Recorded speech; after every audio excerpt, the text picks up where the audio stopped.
রাজ্যসভার প্রার্থী ঘোষণা করেছে তৃণমূল। সেই চারজনের সম্পর্কে জানবো। কোন চারজন রাজ্যসভার 4 আসনে প্রার্থী ঘোষণা হয়েছে, কোন চারজন প্রার্থী হচ্ছেন? আবির প্রতিনিধি আমার সঙ্গে রয়েছেন। আবির, বলতে পারবেন আবির?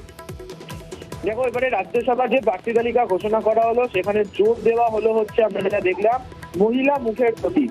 তুমি জানো যে মহিলা প্রতিনিধি তৃণমূল কংগ্রেস বরাবর দাবি করে আসছে যে তাদের প্রতিনিধির সংখ্যা অনেক বেশি, এবং যে 4 জন প্রার্থী তালিকা তৃণমূল কংগ্রেস ঘোষণা করলো সেখানে 3 মহিলা, মমতা বালা ঠাকুর, সুস্মিতা দেব এবং হচ্ছে সাগরিকা ঘোষ। এছাড়া পুনরায় নাদিমুল হক, তাকেও তৃণমূল কংগ্রেস পাঠাতে চলেছে রাজ্যসভাতে, এবং তাদের নাম ইতিমধ্যেই ঘোষণা করা হয়েছে।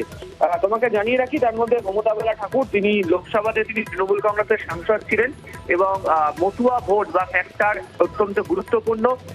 রানাঘাট এবং বনগাঁ দুটো লোকসভার ক্ষেত্রে তুমি জানো যে বিজেপি মতুয়া ফ্যাক্টরকে সামনে রাখছে। ইতিমধ্যে সিএনআরসি নিয়ে তাদের যে মন্তব্য, তারা যে ধরনের রাজনৈতিক পরিকল্পনা করছে সেটা অত্যন্ত নজর করার মতো। ফলে সেদিক থেকে দেখতে গেলে রাজ্যসভায় মমতা বালা ঠাকুরের নাম পাঠানো অত্যন্ত উল্লেখযোগ্য একটি সিদ্ধান্ত বলে মনে করছে রাজনৈতিক মহল।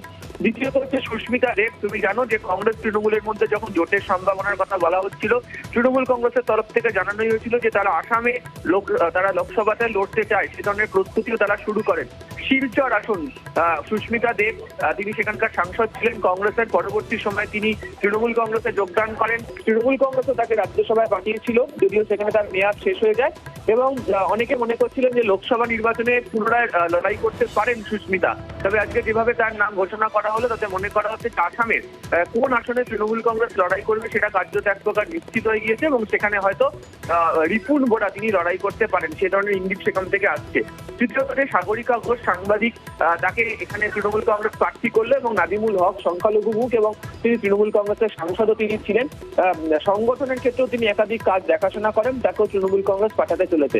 তবে মূল যে বিষয় বুঝতে পারা গেল সেটা হচ্ছে, 1, জাতীয় রাজনীতি প্রেক্ষাপট, 2 হচ্ছে এই রাজ্যের ক্ষেত্রে মতুয়া ভোটকে সামনে রাখা, এবং অবশ্যই মহিলাদের প্রতিনিধিত্ব। যে মহিলা ফ্যাক্টরের কথা বিজেপি ইতিমধ্যে প্রচার করতে শুরু করেছে, এবারের বাজেট থেকে শুরু করে বিভিন্ন ক্ষেত্রে দাঁড়িয়ে মহিলা স্বনির্ভরতা বা মহিলাদের প্রতিনিধি দেওয়া হচ্ছে, এই ধরনের বার্তা তৃণমূল কংগ্রেসও আনছে। বিভিন্ন ধরনের যে সমাজের যে প্রকল্প, সামাজিক প্রকল্পের মধ্যে মহিলাদেরকে বার্তা দেওয়ার চেষ্টা করছে।